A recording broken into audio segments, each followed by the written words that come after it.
I'd like to welcome each one of you to our devotional study today. We are in the very last half of the last chapter of the book of Exodus, and it has been a wonderful study, at least for me, as I have prepared this study and looked in preparation for it. And it's just been such a blessing once again to go through the book of Exodus.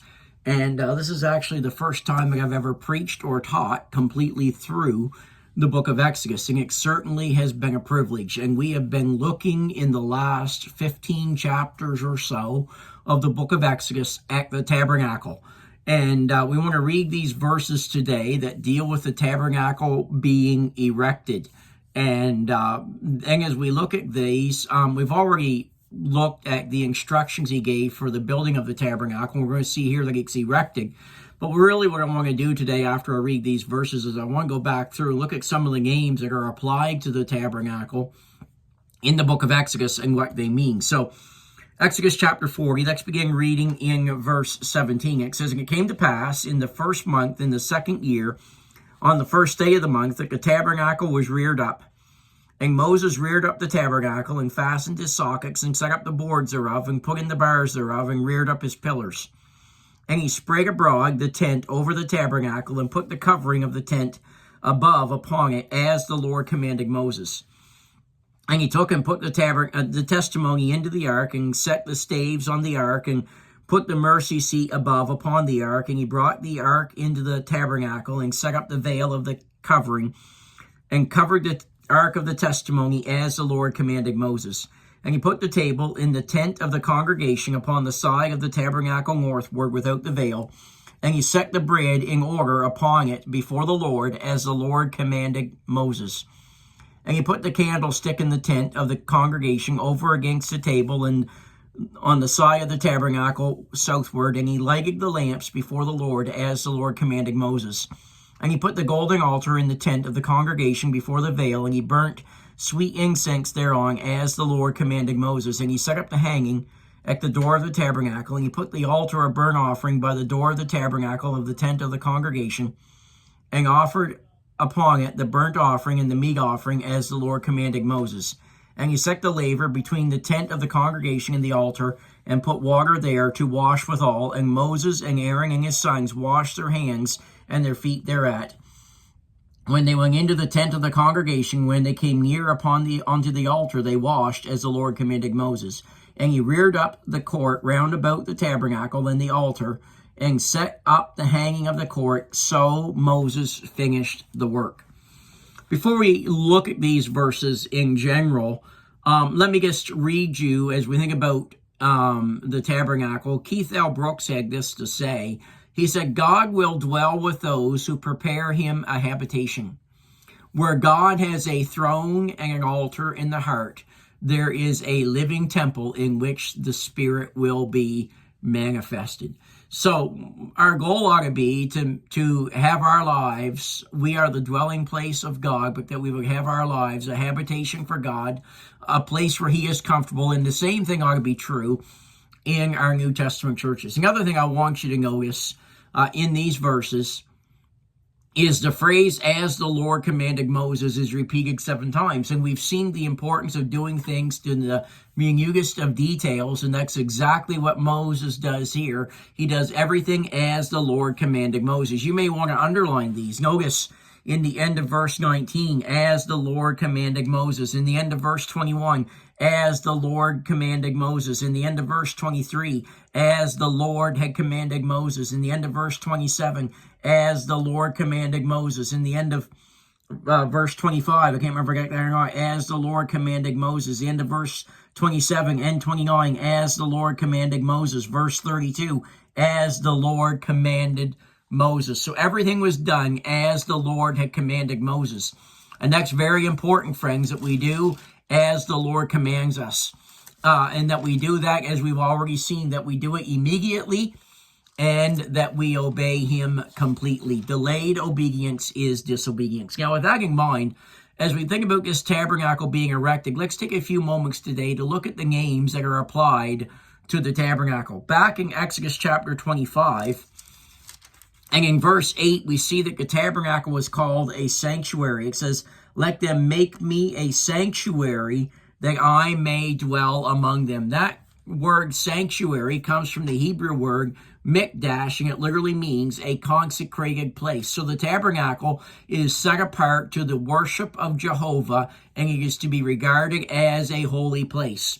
And the exact same thing is true for a New Testament church, and the exact same thing is true in our lives, that we are to be a sanctuary, a set-apart place where the worship of Jehovah happens, and that we need to understand that we are a holy people. The tabernacle in Exodus 25 and verse 9 was called a dwelling place. It says, according to all that I show thee after the pattern of the tabernacle, and the pattern of the instruments thereof, even shall ye make it. Verse 8, and let them make a sanctuary that I may dwell among them. So the purpose of the tabernacle is that God would dwell among them. In Exodus chapter 40 and in verse 21, it says, he brought the ark into the tabernacle, set up the veil of the testimony, and covered the ark of the testimony as the Lord had commanded Moses. So here we see that these things are a dwelling place, and that comes from the word mishkan, which simply means a residence, a dwelling place, or a habitation. And once again, I remind you that our bodies are the dwelling place of God. Then in Exodus chapter 40, verse 22, it's called the tent of congregation, or the tent of meeting. It says there, and he put the table in the tent of the congregation upon the side of the tabernacle northward without the veil. So this idea of tent of congregation literally means a tent of meeting. It is you say, well, what kind of meeting is it? Well, it's a place to meet, first of all, with others. Back in Exodus 25 and in verse 22, it says, there will I meet with thee, and I will commune with thee from the mercy seeking between the two cherubims, which are the ark of the testimony of all things. I will give thee in the congregation, in the commandment unto the children of Israel. So there we see in that verse that they were meeting with God there, but they were also meeting with others. And friends, it's a meeting place. It's a dwelling place. It is also as a tent of meeting, it is a sanctified place for a sanctified people. And we see that in Exodus chapter 29, verses 42 through 46. And we'll not go there because of time, but it is a sanctified place for a sanctified people. And all these things we can learn much from. It is also a place for all the congregation together. We saw in Leviticus chapter 8, or we will see in Leviticus chapter 8, notice what God says to them in verse 3. It says, gather thou all the congregation unto the door of the tabernacle of the congregation. So this tabernacle is a tent of meeting. Then also, it is a tent of witness. In Numbers chapter 17, and in verses 7 and 8, it says this.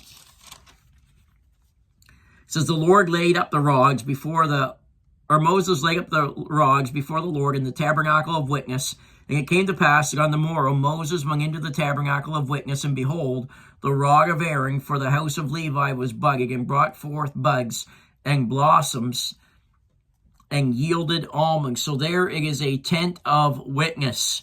It is a witness to the chosen priesthood.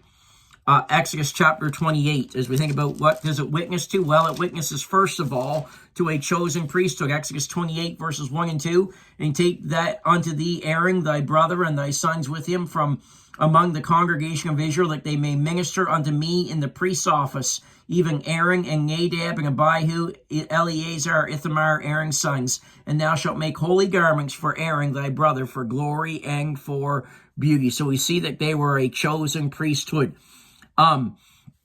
In Deuteronomy 18, verses 1 through 3, we see that they are a witness to God's sovereignty in choosing the priest. And then in Exodus 34, 27, and Deuteronomy 7, 6, and 8, we see it as a witness to God's covenant with his people. So as we close today, as we think about these names applied to the congregation, what a wonderful study it is to think about this idea of a sanctuary, of a dwelling place, of the tent of meeting, and a tent of witness. And God has called us to be those things. Friends, we are a sanctuary set apart from the world and set apart to the things of God. That New Testament churches are a dwelling place. that it is a residence, and God ought to be the most comfortable person there. It's a tent of meeting. It's a place that we can meet with others. It's a sanctified place for sanctified people, a place for the congregation together, and it is a tent of witness. And friends, as we meet together, we witness to the goodness and the grace of God in our lives. Have a great day.